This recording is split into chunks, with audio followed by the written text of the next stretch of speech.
Okay, so a few months ago, I ran the Boston Marathon in 2:59, but the wild part is that the year before, I ran literally 15 minutes slower, and I live in Florida, which is pancake flat. So what was I able to do to conquer all of those lovely hills along the Boston Marathon course? Well, in today's video, I'm going to go over exactly what I did in my training, plus everything that I wished that I had done differently so that you can crush your next hilly marathon, whether you live in a mountainous place or a pancake flat one like I do. Okay, so before we get started with the topic of today's video, I just wanted to say welcome or welcome back. If you are new here, my name is Juliana and I am a sub-3 hour marathoner that is working to grow my startup, Juju's Foods, while managing a full-time 9-to-5 corporate job. So if you're interested in following along with my journey and also receiving some more running and health/fitness tips, please make sure to hit that bell button down below and subscribe to the channel. And if you do end up liking this video, please make sure to give it a thumbs up.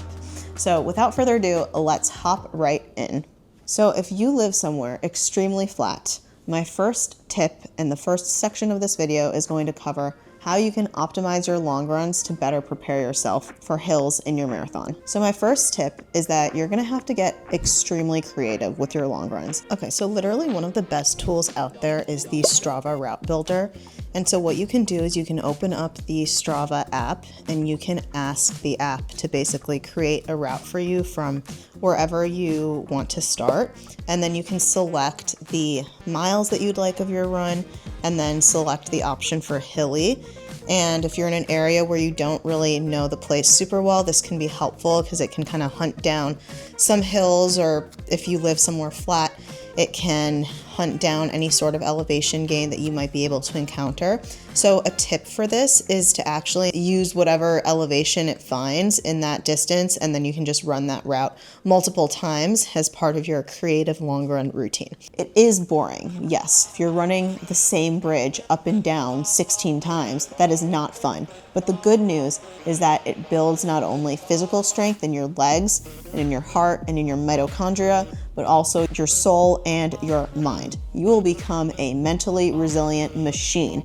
And when you get all of that crowd pumping energy in your hilly marathon, and you are running along a route that's different from what your 16-mile hill repeats are, you're gonna be excited, you're gonna be hyped, and you're gonna be able to do it. So this is my hype talk to you. Go run that hill, go run that bridge, make it a part of your long run, and get excited to do it, because when it comes to race day, your body's gonna know what to do.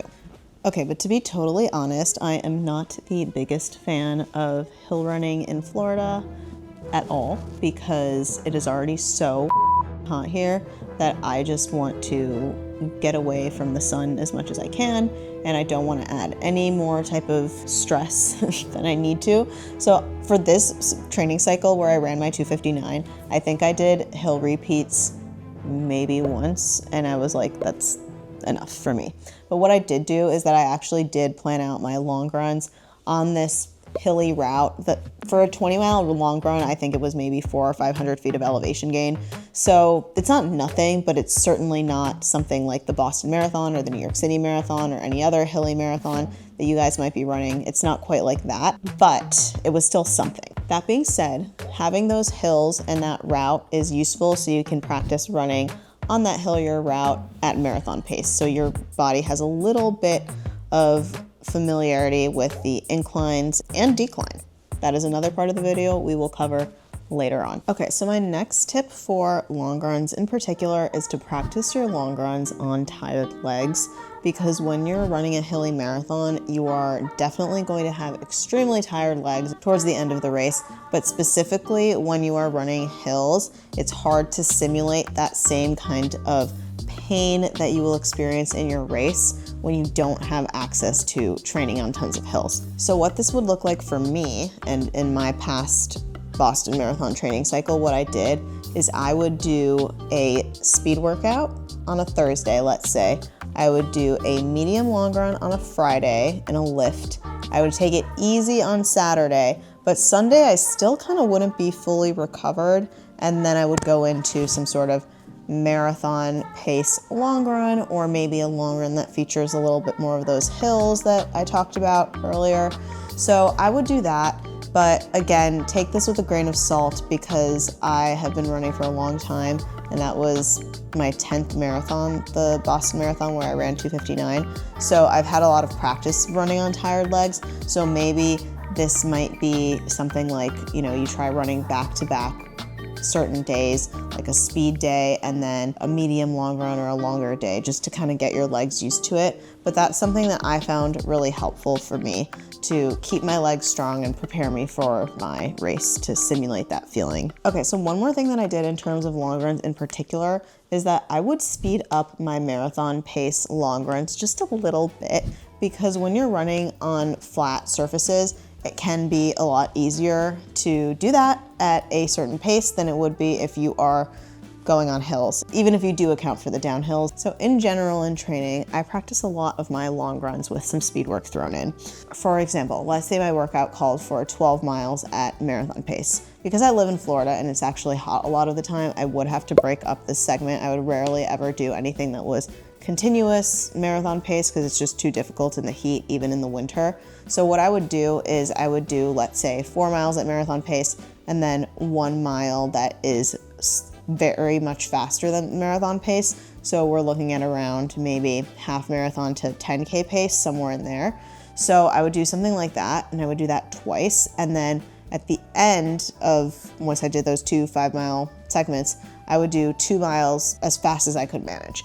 So that just kind of was teaching my body to run a lot faster than marathon pace and be comfortable with it. And then when you actually get to race day and you're running hills and you're not in just this flat zone with nothing around in terms of elevation and stimulus, then you can kind of do that a little bit easier. Oh, and then one final thing that I wanted to talk about too is practice your race day outfit. I know this is not just a tip for marathons that are hilly, but a tip in general. But for hilly marathons in particular, the shoe sizing can get a little bit wonky. So I actually ended up sizing up in my Alpha Fly. So my normal life shoe size is 7. My running shoes are 7.5. Normally my racing shoes are also fine 7.5, but I actually had to size up to a size 8 for several marathons because my toes were just getting slammed in the toe box. And especially if you're running a hilly marathon, your toes might be getting crushed at the front because there's so much downhill. And when you're only running in flat areas, it's kind of difficult to figure that out. So I would suggest trying to maybe size up half a size from your normal running shoe size and see how that feels, so that when you get to race day, if you are okay with a half size larger, you might want to consider it. So something to think about, food for thought. Let me know in the comments down below if anybody here has ended up sizing up their shoe size for a marathon. But I will give a little anecdote from my friend Maddie, if she's watching. But when she ran the Boston Marathon this past year, her toenails just got destroyed. And she has raced in these shoes for multiple marathons. And then for Boston, it was just like a bloody massacre. So just be careful. Maybe test out a half size larger for your shoes and the rest of your race day outfit, of course. Okay, so my next tip for those of us that are is that we do not have access to these mountains of joy that others have access to. So sometimes instead of going out in nature, we need to go to the treadmill. And the treadmill can be a wonderful tool to learn how to run on an incline. You can find the exact elevation of your significant hills in the marathon that you're running and then plug those into the treadmill by calculating the percent grade of those hills. And then you can do a sort of little treadmill simulator workout. It's super fun.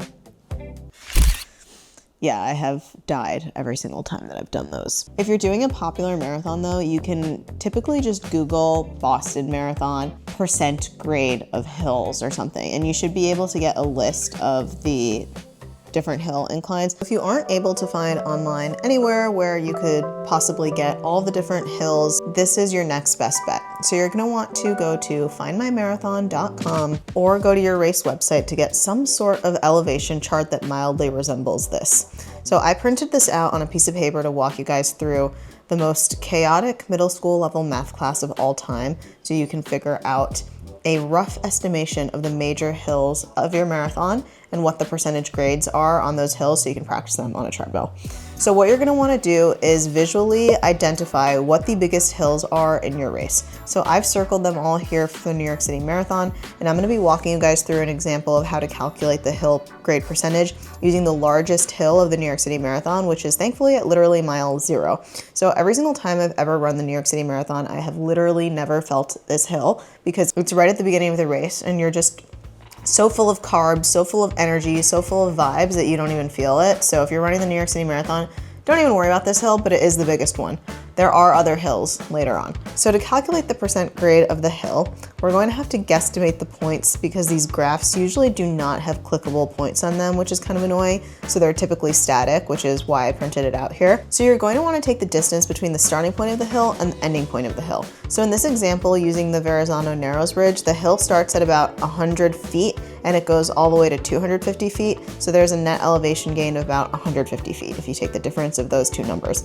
So to figure out the distance of that incline, you're simply going to eyeball that distance on the chart and then convert that distance to feet, since these charts are all in miles on that x-axis. So since this first hill is about half a mile and there are 5,280 feet in a mile, the hill is 2,640 feet in length. So to calculate the percent incline, you would take the amount of elevation gain, which is 150 feet in this example, and divide by the length of the hill, which is 2,640 feet, and then multiply that by 100 to get the percent grade.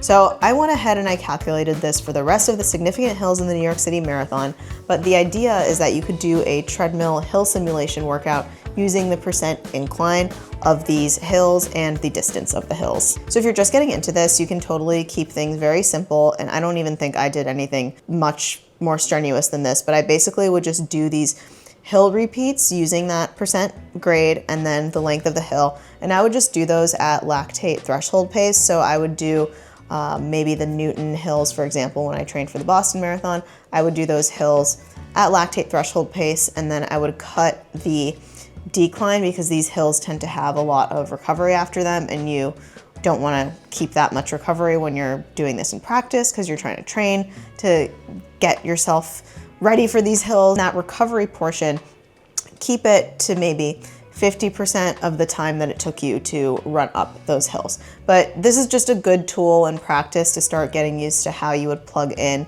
those distances and then figure out that incline on the treadmill so you can mimic it if you don't have access to hills outside. Okay, so the last piece of the puzzle here, when you don't have hills and you're running this hilly marathon that you're trying to scramble to figure out how you're gonna prepare for, is strength training.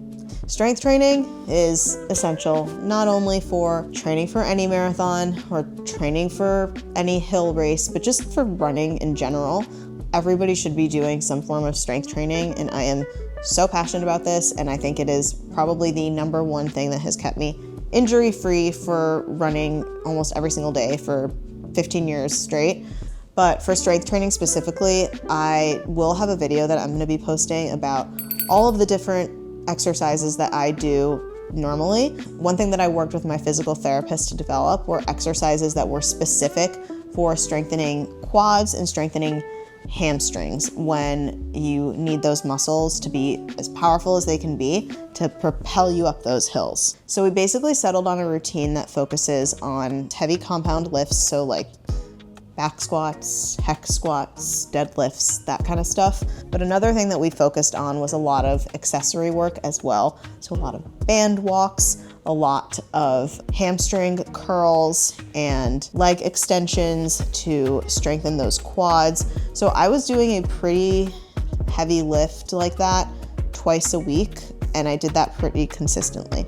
And I think that was really the key to make sure my legs were as strong as they could be and as efficient as they could be to power through the Boston Marathon hills. One thing I do want to mention is that in terms of how I personally strength train and how I did it for the Boston Marathon build, is that I like to keep my strength training days on hard running days. So same old principle, hard days hard, easy days easy. So if I was doing a speed workout on a Tuesday, for example, I would want to get in my lift that day as well.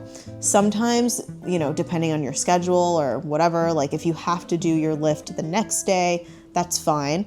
I would just say be wary of doing a lift maybe a day before a speed workout or a long run or something where it's extremely taxing, because you don't want to fry your legs for the next day's run. So I would just be cognizant of that. I do think that there are a few things that I wish I would have done that could have taken me to the next level.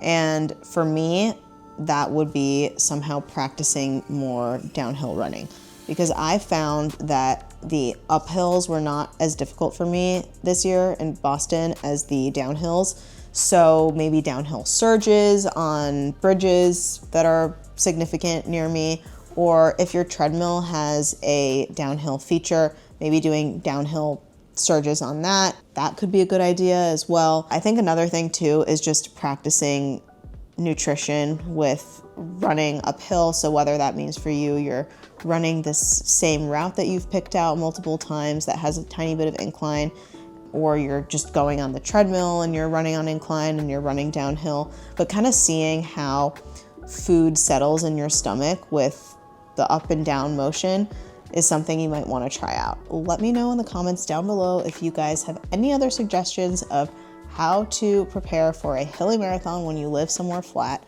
I would love to hear what you guys all do to prep. And for now, make sure to check out this video for some more running tips, and I'll see you guys in the next one.